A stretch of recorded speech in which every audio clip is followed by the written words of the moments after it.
अस्सलाम वालेकुम व्यूअर्स, मैं हूं आपका मेजबान उसामा चौधरी। आप देख रहे हैं दी स्टोरी। नाज़रीन, आज की ताज़ा खबर तो यह है कि आज दुनिया भर में ईद मनाई जा रही है, लेकिन फ़लस्तीनी मुसलमानों के लिए ईद का दिन भी आंसू, पाबंदियों और खौफ की तस्वीर बनकर रह गया है।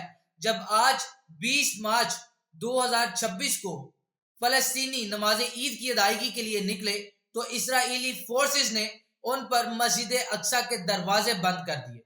नाज़रीन, ये वाकया हम आपको डिटेल में बताते हैं। अगर आप चाहते हैं डेली बेसिस पे आपको ऐसी स्टोरीज मिलती रहें, तो हमारे चैनल दी स्टोरी को सब्सक्राइब भी कीजिएगा और फॉलो भी कीजिएगा।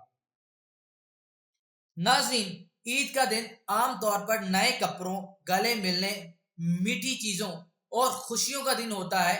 अखुवत और भाईचारे का दिन होता है। लेकिन आज फ़लस्तीन में बहुत से लोगों के लिए ईद का मतलब था कोई अपना नहीं रहा, कोई घर नहीं रहा और कई इबादत की जगह तक रसाई हासिल ना थी। नाज़रीन, आज 20 मार्च 2026 को जब फ़लस्तीनी मुसलमान नमाज ईद की अदायगी के लिए निकले, तो इसराइली फोर्सेस ने जारियत का अंदाज जारी रखा, उन पर जुल्म सितम के अंबार लगा दिए। आखिर इस हद तक पहुंच गए उनको मजहबी रसूमात अदा करने से रोका गया। उन पर मस्जिद अक्सा के दरवाजे बंद कर दिए गए। जब मस्जिद अक्सा के दरवाजे बंद हुए, तो फलस्तीन के मुसलमानों ने मस्जिद अक्सा के बाहर एक इज्तिमा इकट्ठा करने का फैसला किया और अपनी मजहबी रसूमात जारी करने का फैसला किया। जब ईद की नमाज खड़ी करने का मौका आया, तो इसराइली फोर्सेस ने उन पर हमला शुरू कर दिया, उन पर आंसू गैस की शालिंग शुरू कर दी, स्ट्रेट फायरिंग शुरू कर दी, जहां पर उनके लिए मजहबी रसूमात की अदायगी बेहद मुश्किल हो गई। ये आज 20 मार्च की बात बता रहा हूँ, जब इसराइली फोर्सेस ने उन पर जाबिराना अंदाज अपनाए रखा। दूसरी जानिब गार्डियन की रिपोर्ट्स के मुताबिक ये दूसरी बार ऐसा हुआ है। पहली बार 1967 में जब फलस्तीनी मुसलमान नमाज ईद की अदायगी के लिए गए, तो इसराइली फोर्सेस ने उन पर मस्जिद अक्सा के दरवाजे बंद कर दिए, लेकिन उन्होंने मस्जिद अक्सा के बाहर नमाज ईद की अदायगी की। लेकिन आज दूसरी बार ऐसा हुआ है, जब 20 मार्च 2026 को फलस्तीनी मुसलमानों ने नमाज ईद की अदायगी के लिए निकले। मस्जिद अक्सा के दरवाजे तो बंद कर दिए गए, लेकिन जब उन्होंने फैसला किया कि हम अपनी नमाज की अदायगी मस्जिद अक्सा के बाहर करेंगे, लेकिन इस बार इसराइली फोर्सेस ने उन पर जाबिराना अंदाज अपनाए रखा, उन पर स्ट्रेट फायरिंग करने का सिलसिला जारी रखा। नाज़रीन, दूसरी जानिब अब आते हैं गजा की तरफ। गाजा में ईद हमेशा की तरह रंग रौनक और बच्चों की हंसी के साथ नहीं मनाई जाती। आज की रिपोर्ट्स के मुताबिक वहां ईद मलबे, खौफो गम और मुसलसल बहरान के माहौल में मनाई गई है। बहुत से खानदान पहले ही जंग में बेघर हो गए, खुराक की कमी पाई गई और शदीद नफ्सियाती दबाव का शिकार रहे।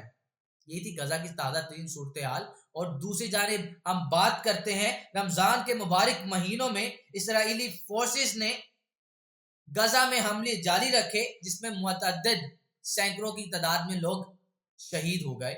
और आपको लेटेस्ट फैक्ट्स एंड फिगर्स के साथ भी बताते हैं। ताज़ा मोतबर रिपोर्ट्स के मुताबिक गजा में ईद के दिन इसराइली हमले जारी रहे। 15 और 17 मार्च के दौरान भी मुतअद्दिद हमलों में फलस्तीनी शहीद हुए। राइटर्स ने 17 मार्च को गजा में एक इसराइली हमले में 3 अफराद, जिनमें एक बच्चा भी शामिल था, और उसके मारे जाने की खबर दी थी। जबकि 15 मार्च की रिपोर्ट्स में गजा और वेस्ट बैंक में 16 फलस्तीनियों की हलाकत का जिक्र है। एपी के मुताबिक 15 मार्च को 12 फलस्तीनी, जिनमें बच्चे और एक हामला खतून भी शामिल थी, इसराइली फोर्सेस ने के हमलों में मारे गए। और लेटेस्ट जो रिपोर्ट आज की आई है 20 मार्च को अल जजीरा की रिपोर्ट के मुताबिक, उन्होंने बताया कि गजा में ईद मुहासरे और हमले के सायक में मनाई जा रही है और फलस्तीनियों के लिए खुशी की बजाय गम का दिन है। नाज़रीन, फलस्तीन के ताज़ा तरीन सूरत हाल को बताने का मकसद सिर्फ यही था। दुनिया भर में ऐसे मुसलमान भी हैं जहाँ उनके लिए खुशी का त्यौहार मनाना तो दूर, बल्कि उनके लिए मजहबी रसूमात की अदायगी करना बेहद मुश्किल है। और फलस्तीन में ताज़ा तरीन सूरत हाल ये है कि माएँ خوف کے ڈر سے اپنے بچوں کو روزانہ لپٹ کر سوچتی ہیں کہ نہ جانے کب کوئی مزائل آئے اور ان کو مار کر چلا جائے، اور لوگوں میں اس قدر خوف و ہراس اور دہشت پھیل چکی ہے، اور ان کے لیے ہر لمحہ، ہر پل، ہر دن ان کے لیے ایک بے حد بڑی آزمائش ہے۔ اور اللہ کے حضور ہم سب کو یہی دعا کرنی چاہیے کہ اللہ پاک فلسطین کے مسلمانوں کے لیے اپنی غیب سے مدد فرمائے، ان کا حامی و ناصر۔ ناظرین، یہ تھی تازہ ترین صورتحال جو میں نے آپ کو ڈیٹیل کے ساتھ بتائی۔